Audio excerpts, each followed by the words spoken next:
Hello viewers, आज के इस लेटेस्ट वीडियो में बात करने वाले हैं आधुनिक आवर्त सारणी के सेकंड पार्ट के बारे में या थर्ड पार्ट के बारे में, आप चाहे कुछ भी कह सकते हो। तो चलिए स्टार्ट करते हैं। देखिए, आप आधुनिक आवर्त सारणी जानते हैं किस प्रकार की होती है? कुछ इस प्रकार की होती है आधुनिक आवर्त सारणी, कुछ इस प्रकार की है। यदि मैं बनाऊं तो कुछ इस प्रकार की है। यहाँ पर जो भी तत्व उसे एस ब्लॉक के तत्व कहते हैं, यहाँ पर जो भी तत्व उसे पी ब्लॉक के तत्व कहते हैं, यहाँ पर जितने भी तत्व इन्हें डी ब्लॉक के तत्व कहते हैं, और जो आपके दो इधर अलग आवर्त बने हुए हैं इन्हें कहते हैं एफ ब्लॉक के तत्व। इन्हें कुल मिला के क्या कहते हैं? एफ ब्लॉक के तत्व। ओके। तो अब बात आती है यहाँ जितने भी तत्व है, यहाँ जितने भी तत्व इन्हें हम एस ब्लॉक के तत्व ही क्यों कहते हैं? इस स्थान में जितने भी तत्व है इन्हें हम पी ब्लॉक के तत्व ही क्यों कहते हैं? इन स्थान पे जितने भी तत्व इन्हें हम डी ब्लॉक के तत्व ही क्यों कहते हैं? और इन स्थानों पे जितने भी तत्व है उन्हें हम एफ ब्लॉक के तत्व ही क्यों कहते हैं? तो चलिए स्टार्ट करते हैं।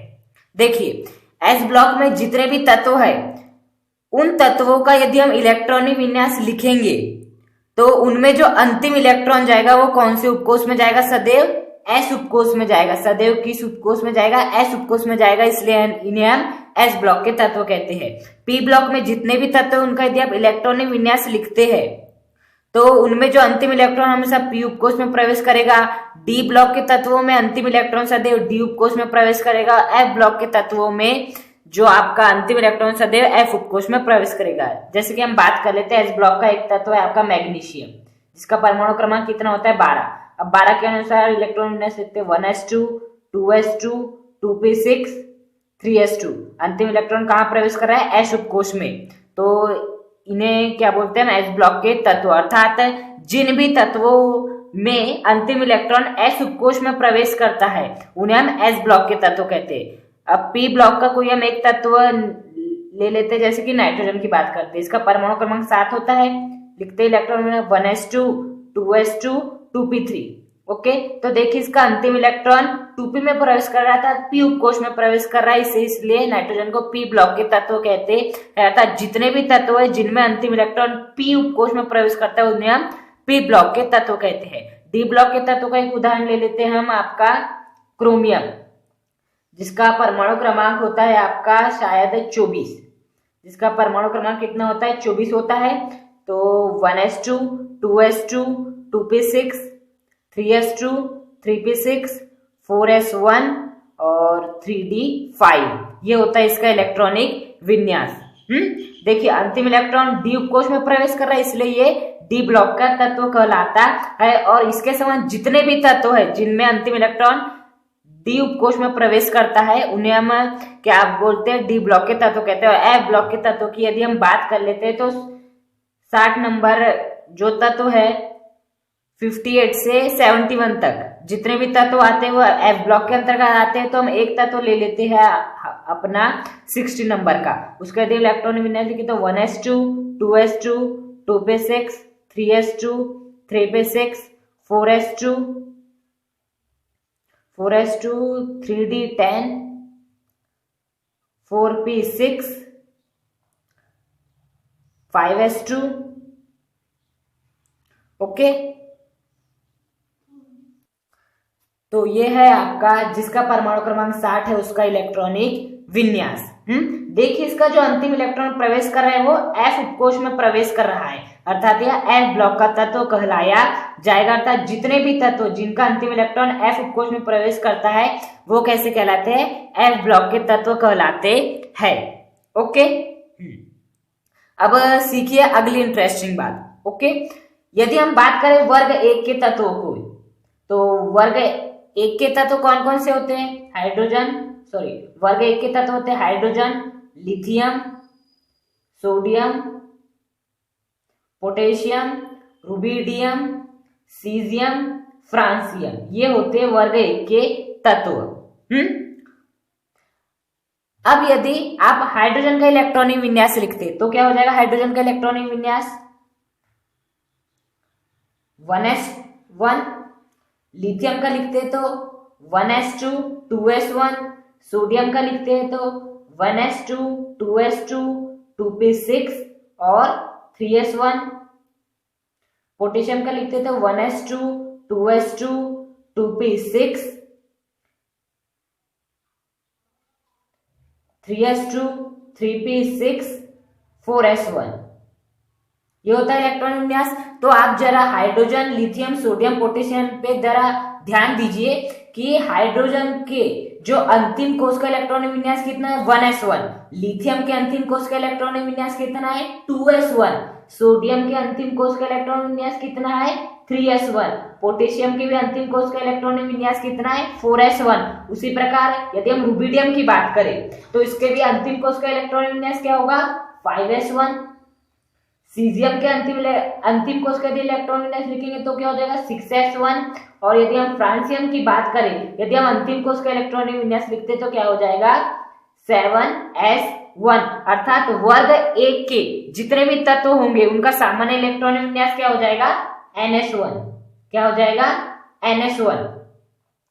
यदि हम पहले आवर्त की बात करेंगे तो n की जगह 1 रख देंगे, देखिए वही आ रहा है। यदि हम दूसरे आवर्त की बात करेंगे तो n के स्थान पे 2 रख देंगे, देखिए 2 ही आ रहा है। यदि हम तीसरे आवर्त की बात करेंगे तो n के स्थान पे 3 रख देंगे, तो अंतिम कोष का इलेक्ट्रॉन विन्यास हमें क्या मिल जाएगा 3s1 मिल जाएगा।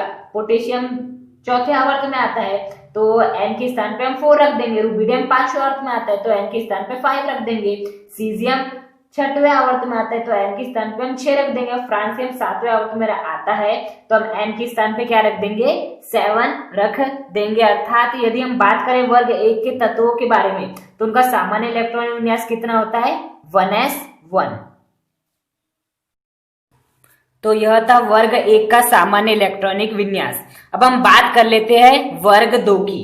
यदि हम बात करें वर्ग में दो में कितने तत्व है पहले उनको लिख लेते हैं। पहला है बेरिलियम, फिर है मैग्नीशियम, फिर है आपका कैल्शियम, फिर है स्ट्रोंशियम, फिर है आपका बेरियम और फिर है आपका रेडियम। ये सभी क्या है आपके दूसरे वर्ग के तत्व है। अब यदि हम बेरिलियम का यदि इलेक्ट्रॉनिक विन्यास लिखते हैं तो बेरिलियम का परमाणु क्रमांक 4 होता है तो इसका इलेक्ट्रॉनिक विन्यास 1s2 2s2। मैग्नीशियम का 12 होता है तो क्या हो जाएगा 1s2 2s2 2p6 3s2। Okay, calcium का लिखते हैं तो 1s2 2s2 2p6 3s2 3p6 4s2। यदि आप ध्यान दें बेरिलियम के जो अंतिम कोष का इलेक्ट्रॉन विन्यास कितना है यहाँ 2s2, मैग्नीशियम का कितना है 3s2, कैल्शियम का कितना है 4s2। तो आप बता सकते हैं स्ट्रोंशियम का अंतिम कोष का इलेक्ट्रॉन विन्यास क्या हो जाएगा 5s2, बेरियम का 6s2 और रेडियम का कितना हो जाएगा 7s2। अर्थात वर्ग दो का सामान्य इलेक्ट्रॉनिक विन्यास क्या होता है ns2। क्या होता है ns2। ओके, यदि हम दूसरे आवर्त की बेरिलियम दूसरे आवर्त में आता है तो यहाँ हमने n के स्थान पे 2 रख दिए तो अंतिम कोष का इलेक्ट्रॉन विन्यास 2 हो गया। मैग्नीशियम तीसरे आवर्त में आता है तो n के स्थान पे 3 रख दिए। कैल्शियम चौथे आवर्त में आता है तो n के स्थान पे 4 रख दिए। स्ट्रोंशियम पांचवें आवर्त में आता है तो n के स्थान पे 5 रख दिए।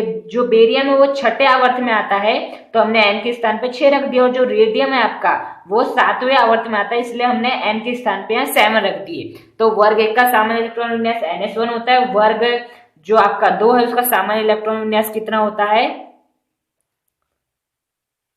ns2। अब हम बात कर लेते हैं, ये तो हो गया आपका वर्ग 1 और वर्ग 2 के बारे में। अब हम बात कर लेते हैं सीधे वर्ग 13 के बारे में। किसके बारे में वर्ग 13 के बारे में। वर्ग 13 के जो तत्व है वो कौन कौन से होते हैं boron, aluminium, gallium, indium, thallium और नोवेडियम। ये होते हैं वर्ग 13 के तत्व। ओके, ये है वर्ग 13 के तत्व। बोरॉन का परमाणु क्रमांक कितना होता है 5, तो इसके हिसाब से लिखते हैं 1s2 2s2 2p1। अब यदि हम एल्यूमिनियम का इलेक्ट्रॉन विन्यास लिखेंगे तो क्या हो जाएगा 1s2 2s2 2p6 3s2 3p1। अर्थात इसी प्रकार गैलियम का कितना हो जाएगा अंतिम में। देखिए यदि हम बोरॉन की बात करें तो अंतिम कोष का इलेक्ट्रॉन विन्यास यहाँ क्या है 2s2 2p1। यदि हम एल्यूमिनियम की बात करें तो अंतिम कोष का इलेक्ट्रॉन विन्यास क्या है 3s2 3p1, तो गैलियम का क्या हो जाएगा 4s2 4p1, क्या हो जाएगा आपका 4s2 4p1। यदि हम बात करें इंडियम की तो कितना हो जाएगा 5s2 5p1। यदि हम टीआई की बात करें तो यहाँ कितना हो जाएगा 6s2 6p1। और यदि हम यहाँ बात करें नोबिडियम की तो वो कितना हो जाएगा 7s2 7p1। अर्थात वर्ग 13 के जो जितने भी तत्व होंगे उनका सामान्य इलेक्ट्रॉन विन्यास क्या हो जाएगा ns2 np1।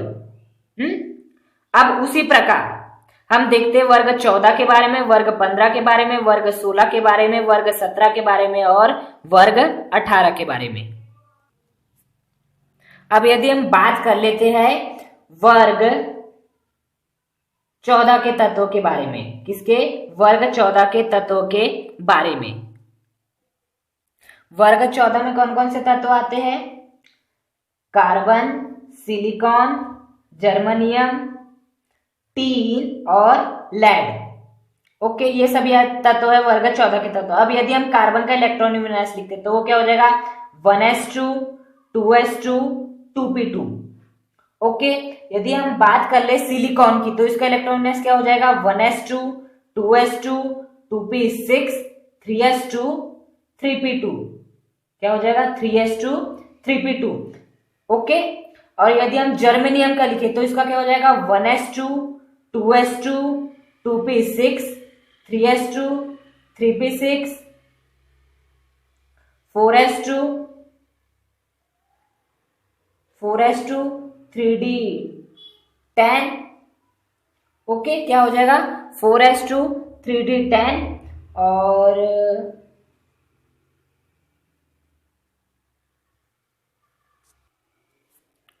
ये हो जाएगा आपका जर्मनियम का इलेक्ट्रॉनिक विन्यास। अब यदि हम कार्बन पे ध्यान दें तो इसका अंतिम कोश का इलेक्ट्रॉन विन्यास कितना है 2s2 2p2। सिलिकॉन की यदि हम बात करें तो अंतिम कोश का इलेक्ट्रॉन विन्यास 3s2 3p2। और यदि हम जर्मनियम की बात करें तो अंतिम कोश का इलेक्ट्रॉन विन्यास देखिए, यह अंतिम कौन कौन सा है 4s2 है 4p2 है। हालांकि 3d10 में हम बाद में इलेक्ट्रॉन भर रहे हैं, क्यों, क्योंकि अफबाउ के नियम के अनुसार, लेकिन यह अंतिम कौन कौन सा है 4s2 है और 4p2 है। अतः जो यहाँ भी अंतिम कोश का इलेक्ट्रॉन विन्यास कितना है 4s2 4p2। तो बताइए तीन का कितना हो जाएगा अंतिम कोश का इलेक्ट्रॉन विन्यास 5s2 5p2। लेड का कितना हो जाएगा 6s2 6p2। अर्थात इसके जो अंतिम को वर्ग 14 के तत्वों के जो अंतिम कोश का इलेक्ट्रॉन विन्यास है वो कितना होता है ns2 np2। कितना होता है ns2 np2। अब यदि हम वर्ग 15 के तत्वों की बात करें तो ये कितना हो जाएंगे ns2 np3। कितना हो जाएंगे ns2 np3। यदि हम नाइट्रोजन का लिख के देखें तो कितना होता है नाइट्रोजन का 7 होता है 1s2 2s2 2p3। देखिए नाइट्रोजन वर्ग 15 का तत्व है, इसका सामान्य इलेक्ट्रॉन विन्यास होता है ns2 np3। और हमने नाइट्रोजन का इलेक्ट्रॉन विन्यास लिख के देखे तो क्या है 2s2 2p3। अर्थात वर्ग 15 का सामान्य इलेक्ट्रॉन विन्यास कितना होता है ns2 np3। वर्ग 16 के तत्वों का कितना हो जाएगा फिर ns2 np4। ओके, वर्ग 17 का कितना हो जाएगा ns2 np5। और वर्ग 18 के तत्वों का सामान्य इलेक्ट्रॉन विन्यास कितना हो जाएगा, अंतिम कोश का सामान्य इलेक्ट्रॉन विन्यास कितना हो जाएगा ns2 np6। बस वर्ग 18 में एक अपवाद है, वो है हीलियम। क्या है हीलियम। हीलियम का जो इलेक्ट्रॉन विन्यास होता है वो होता है 1s2। कितना होता है 1s2। बस वर्ग 18 में एक ही तत्व है जो अपवाद है वो है हीलियम, इसका इलेक्ट्रॉन विन्यास होता है 1s2। बाकी जितने भी तत्व है उनके अंतिम कोश का इलेक्ट्रॉन विन्यास ns2 np6 होगा। वर्ग 17 के ns2 np5, वर्ग 16 के ns2 np4, वर्ग 15 के ns2 np3, वर्ग 14 के ns2 np2 और वर्ग 13 का कितना हो जाएगा आपका ns2 np1। तो हमने बात की जो वर्ग 1 व वर्ग 2 का सामान्य इलेक्ट्रॉन विन्यास कितना होता है ns1 और ns2। और ये वर्ग 13 14 15 16 17 18 के तत्वों की भी हमने बात कर ली। अब बात आती है डी ब्लॉक के तत्व और बात आती है एफ ब्लॉक के तत्व। देखिए डी ब्लॉक के तत्वों को आपको कक्षा 12वीं में पढ़ना है और एफ ब्लॉक के तत्वों के बारे में आपको कक्षा 12वीं में पढ़ना है। तो आप डी ब्लॉक के तत्वों के बारे में, ब्लॉक के तत्वों के सामान्य इलेक्ट्रॉन विन्यास को आप कक्षा 12वीं में पढ़ेंगे। इस जो कक्षा 11वीं के लिए एस ब्लॉक और पी ब्लॉक के तत्व कक्षा 11वीं और कक्षा 12वीं के लिए अत्यंत महत्वपूर्ण है, तो इन्हें आप अच्छे से याद कर ले। इस आवर्त सारणी को ध्यान से देखिए, यह है हमारी आधुनिक आवर्त सारणी। इस आधुनिक आवर्त सारणी में यदि हम ऊपर से नीचे आते हैं तो देखिए कोषों की संख्या क्या हो रही है, बढ़ रही है। अर्थात यदि हम हाइड्रोजन का इलेक्ट्रॉनिक विन्यास लिखे तो क्या होता है 1s1, लिथियम का 2s1, सोडियम का 3s1, पोटेशियम का 4s1, रुबिडियम का 5s1, सीजियम का 6s1 और फ्रांसियम का 7s1। अर्थात यदि हम ऊपर से नीचे आते हैं तो कोषों की संख्या बढ़ रही है। जैसे इसमें भी 2s2, 3s2, 4s2, 5s2, 6s2, 7s2। अर्थात यदि हम जितने भी वर्ग की बात करें, यदि हम ऊपर से नीचे आते हैं तो ऊपर से नीचे आने पर वर्गों में कोषों की संख्या क्या होती है, बढ़ती है। अब हम बात कर लेते हैं आवर्त की। यदि हम आवर्त में बाएं से दाएं जाते हैं तो इलेक्ट्रॉनों की संख्या बढ़ती है, ना कि कोषों की। कैसे? यदि हम हाइड्रोजन का देखें तो 1s1, हीलियम का 1s2, लिथियम का 2s1, बेरिलियम का 2s2, बोरॉन का 2p1, 2p2, 2p3, 2p4, 2p5, 2p6। देखिए यदि हम इधर से इधर आ रहे हैं, आवर्त में आ रहे हैं, यदि हम आवर्त में बढ़ रहे हैं तो कोषों की संख्या नहीं बढ़ रही, केवल इलेक्ट्रॉनों की संख्या बढ़ रही है। 2p1, 2p2, 2p3, 2p4, 1s1, 1s2। अर्थात यदि हम आवर्त सारणी में वर्गों में ऊपर से नीचे जाते हैं तो कोषों की संख्या बढ़ती है, और यदि हम आवर्त में बाएं से दाएं जाते हैं तो केवल और केवल इलेक्ट्रॉनों की संख्या बढ़ती है। अब हम बात कर लेते हैं मोजले की जो आधुनिक आवर्त सारणी है, उन्होंने क्या क्या उपलब्धियां प्राप्त की। पहली उपलब्धि देखिए, मेंडलीफ की आवर्त सारणी में क्या एक प्रमुख कारण था, हाइड्रोजन का स्थान।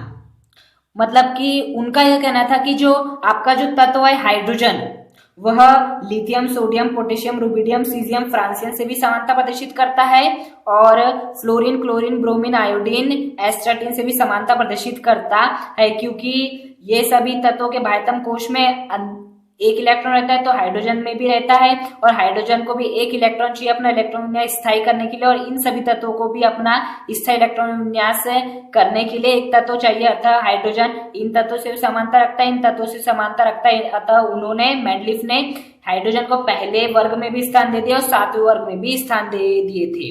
तो इन्होंने इनकी जो मोजले की जो आवर्त सारणी थी वो परमाणु क्रमांक पर आधारित है, तो ऑब्वियसली हाइड्रोजन का परमाणु क्रमांक 1 होता है, तो जो हाइड्रोजन को वर्ग 1 में पहले स्थान पे जगह दे दी गई। दूसरा देखिए, मेंडलीफ ने क्या किया था, उन्होंने कहा था कि मैं तत्वों को उनके बढ़ते हुए परमाणु द्रव्यमान के क्रम में व्यवस्थित कर रहा हूं, किंतु उन्होंने ऐसा नहीं किया। उन्होंने पोटेशियम को कैसा रखा, बाद में रखा, और आर्गन को क्या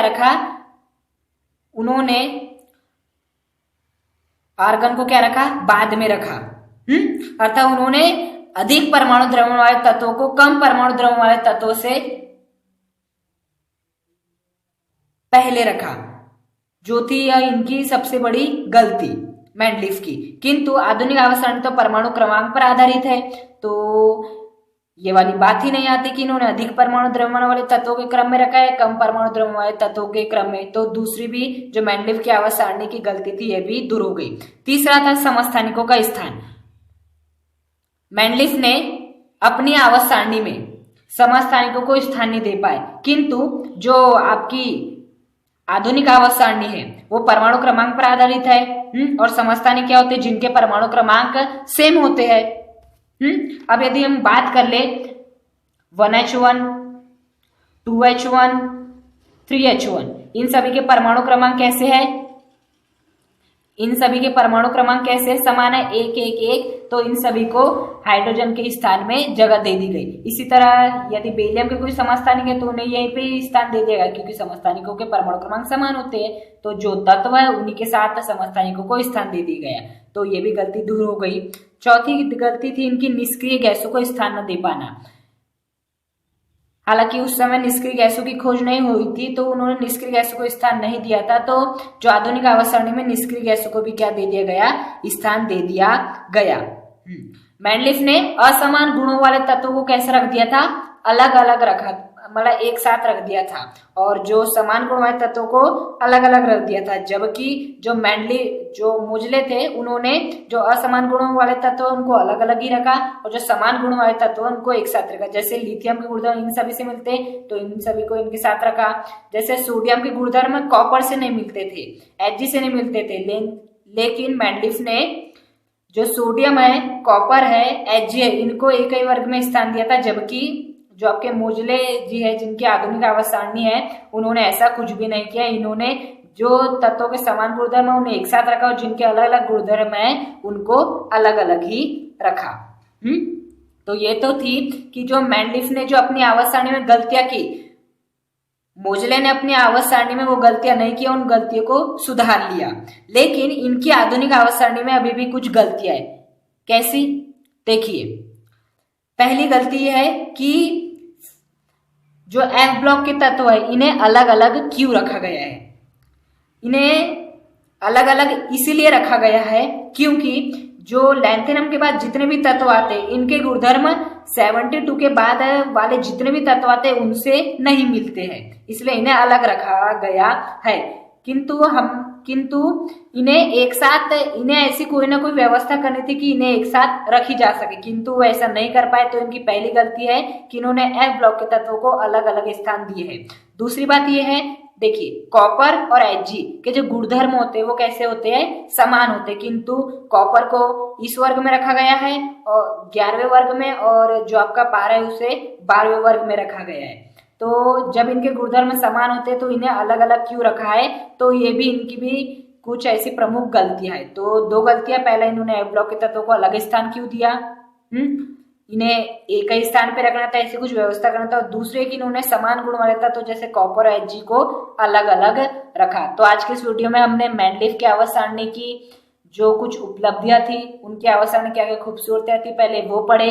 तत्वों का सामान्य इलेक्ट्रॉन विन्यास किस प्रकार लिखा जा सकता है वो पढ़े, और हमने पढ़े मेंडलीफ की आवर्त सारणी की जो आपकी उपलब्धियां, जो उन्होंने कौन कौन सी गलतियों को दूर किए मेंडलीफ की, और इनकी आवर्त सारणी में क्या क्या दोष थे वो पढ़े। यदि आपको वीडियो पसंद है तो इस वीडियो को लाइक करें, चैनल को सब्सक्राइब करें और बेल आइकन दबा लें, जिससे कि आपको हमारी वीडियो आने पे नोटिफिकेशन मिल सके। Thank you.